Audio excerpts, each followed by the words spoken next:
हमारा second chapter है उसका आव करे 11 जो है वो करना है आज हम, है ना। आप सभी विद्यार्थी मित्रता के गुण से अवश्य परिचित होंगे, है ना। चलिए अब हम मित्रता पर एक अनुच्छेद लिखते हैं। इस कार्य के लिए आप निम्नलिखित बिंदु ले सकते हैं। इसमें दिया क्वेश्चन आपके बुक में 19 नंबर की पेज में, सच्ची मित्रता अनमोल धन के समान। इस पे आपको एक लिखना है। सच्ची मित्रता का महत्व जो है इस पर भी लिखना है, या सच्ची मित्रता की पहचान, या सच्ची मित्रता जीवन का वरदान, किस प्रकार से है यह आपको लिखना है ना।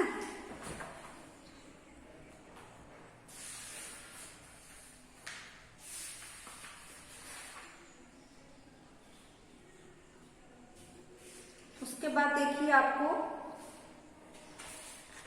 ये कल हमने आपको बताया था जैसे कि शिष्टाचार, श्रम का महत्व, है ना, उसमें कहानी छोटी सी बताए थे। कहानी के अंतर्गत वो किस प्रकार से, उसी प्रकार से हमको क्या करना है, जैसे शिष्टाचार के बारे में बताए थे, है ना।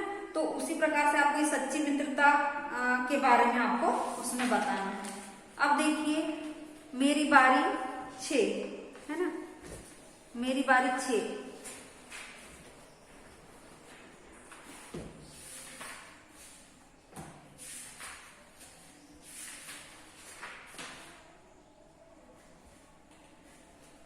मेरी बारी 6 में भी उसी प्रकार से जिस तरह आव करे 11 है वैसे मेरी बारी 6। मुक्तानंद जी किसी भी चीज को मुफ्त में पाने के लिए हमेशा तैयार रहते हैं।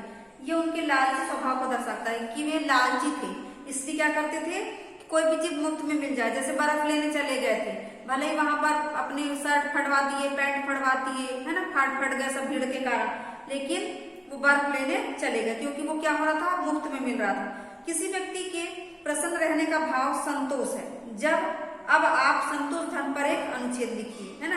आप इस अनुच्छेद को लिखने के लिए निम्नलिखित प्रारूप जैसे निम्नलिखित प्रारूप की मदद ले सकते हैं। जैसे संतोष धन क्या है, संतोष की आवश्यकता, जीवन में संतोष का आधार, और वो सच्ची मित्रता, ये दोनों जो है आपको करना है। कोई भी एक कहानी से संबंधित भी आप कर सकते हैं, है ना, कोई एक कहानी बता के भी हम कर सकते हैं। तो देखिए अब मेरी बारी 7 आपको करना है। निम्नलिखित गद्यांश को पढ़िए और पूछे गए प्रश्नों के उत्तर दीजिए, है ना।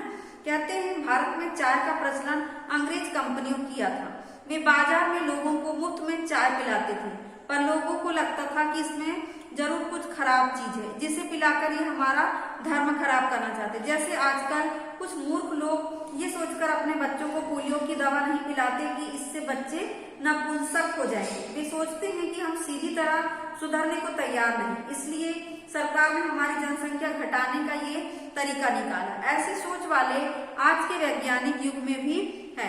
बस ऐसी ही धारणा उन दिनों चाय के प्रति थी।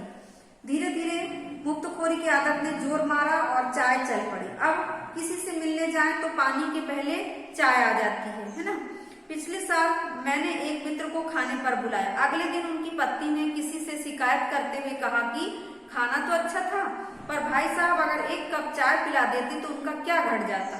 तब चाय की असली महिमा मेरे समझ में आई। महिमा मतलब महत्व। अब मैं किसी को बुलाता हूँ तो सबसे पहले चाय ही पिलाता हूँ, है ना। अब देखिए यहाँ पर फर्स्ट वाला क्वेश्चन है, भारत में चाय का प्रचलन किसने किया था। तो सबसे पहली वाली लाइन, भारत में चाय का प्रचलन अंग्रेज कंपनियों ने किया था। सेकंड क्वेश्चन है, कुछ लोग अपने बच्चों को पोलियो की दवा क्यों नहीं पिलाते, है ना। तो यहाँ पर देखिए जैसे आजकल कुछ मूर्ख लोग ये सोचकर अपने बच्चों को पोलियो की दवा नहीं पिलाते कि इससे बच्चे क्या हो जाते हैं, नपुंसक हो जाते हैं, है ना, इसलिए नहीं पिलाते। फिर अगला क्वेश्चन है इसका, चाय कैसे चल पड़ी। तो धीरे धीरे मुफ्तखोरी की आदत ने जोर मारा और चाय चल पड़ी, यानी मुफ्त में चाय मिल रही है तो लोग पीने लगे, है ना। उसके बाद मित्र की, जैसे कि मुफ्त में कई चीजें मिल जाती है तो अपन लेने चले जाते हैं, वैसे ही यहाँ पर चाय भी हमको मुफ्त में मिलती है, हम चले जाते हैं किसी के घर में चाय पीने। मित्र की पत्नी ने क्या शिकायत की। तो पत्नी ने क्या शिकायत की, जहाँ पर खाना खाने गए थे तो उन्होंने क्या किया, खाना तो अच्छा, कहा कि खाना तो अच्छा था, पर भाई साहब अगर 1 कप चाय पिला दे तो क्या घट जाता, है ना। तो ये मुफ्त में मिल रही थी इसलिए कहा गया है। अब देखिए आपको थोड़ी सी परेशानी किसमें होगी, आव करे 11 और मेरी बारी 6 में। तो एक बार हम फिर से आपको ये सुना देते हैं, है ना। अनुच्छेद लेखन ये तो आपने पढ़े थे कल। श्रम ही सफलता का मूल मंत्र है। श्रम का अर्थ तन मन से किसी कार्य को पूरा करने के लिए प्रयत्नशील होना। जीवन में श्रम का बहुत अधिक महत्व है। परिश्रमी व्यक्ति के लिए कोई कार्य असंभव नहीं होता। कहा भी गया है, व्यक्ति की कर्म भावना ही उसे महान या शूद्र बनाती है। श्रम दो प्रकार के होते हैं, शारीरिक श्रम और मानसिक। शरीर द्वारा किया गया श्रम शारीरिक श्रम कहलाता है, जैसे खेलकूद, व्यायाम आदि। इस श्रम द्वारा व्यक्ति निरोग, प्रसन्नचित्त और हष्ट पुष्ट रहता है। इसके विपरीत मानसिक रूप से किया गया कार्य मानसिक श्रम कहलाता है। मानसिक श्रम से मनुष्य का बौद्धिक विकास होता है। संसार में अनेक ऐसे उदाहरण हैं जिन्होंने अपने श्रम के आधार पर ऊंचाइयों को छुआ, जैसे एपीजे अब्दुल कलाम, नरेंद्र मोदी आदि। निष्कर्ष रूप में कहा जा सकता है कि यदि हम स्वयं का विकास करना चाहते हैं और राष्ट्र को समृद्ध और प्रगति की ओर उन्मुख करना चाहते हैं तो हमें श्रम के महत्व को समझते हुए उसको अपने जीवन का आधार बनाना चाहिए। इस प्रकार से आपको इस पे लिखना है सच्ची मित्रता। इसमें से कोई भी एक टॉपिक ले सकते हैं। और सेकंड देखिए शिष्टाचार दिया है यहाँ पर, इसको पढ़ के देखना है आपको। शिष्टाचार शब्द दो शब्दों से मिलकर बना, शिष्ट धन आचार, जिसका अभिप्राय है शिष्ट आचरण करना। दूसरे शब्दों में कहे तो दूसरों के प्रति अच्छा व्यवहार, बड़ों की आज्ञा का पालन करना, घर आए मेहमानों का आदर करना, झूठ ना बोलना आदि बातों का ज्ञान शिष्टाचार कहलाता है। इस प्रकार शिष्टाचार उस दर्पण के समान है जिसमें मनुष्य अपना प्रतिबिंब देखता है। बालक शिष्टाचार का पहला पाठ अपने माता पिता से सीखता है, दूसरा पाठ वह विद्यालय में जाकर अपने गुरु से सीखता है। इस समय उसका मन अत्यंत साफ, निश्चल व कोमल होता है। यदि विद्यार्थी अपने गुरु के निर्देशों पर चलकर अपनी पढ़ाई करता है तो न केवल वह स्वयं की सफलता की ऊंचाइयों को छूता है, अपितु वह भविष्य में अच्छा एवं सच्चा नागरिक बनकर राष्ट्र एवं समाज का उद्धार करता है। शिष्ट व्यक्ति का लोग भी सम्मान करते हैं तथा उससे बात करने एवं उससे मित्रता करने में रुचि दिखाते हैं।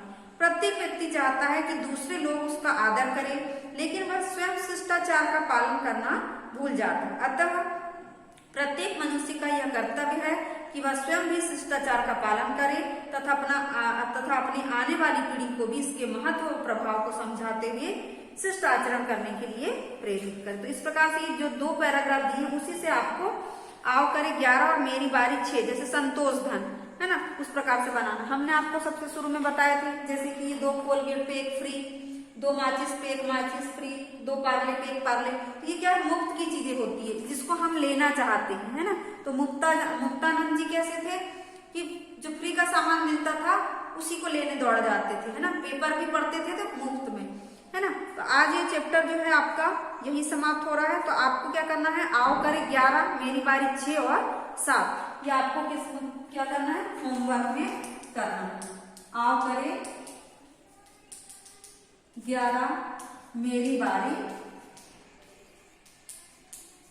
6 और 7, ठीक है। तो 7 तो आपको बुक में करना पड़ेगा, 6 और 11 जो है आप अपनी कॉपी में कर सकते हैं। तो आज की कक्षा में यही समाप्त कर रहे हैं। धन्यवाद बच्चों।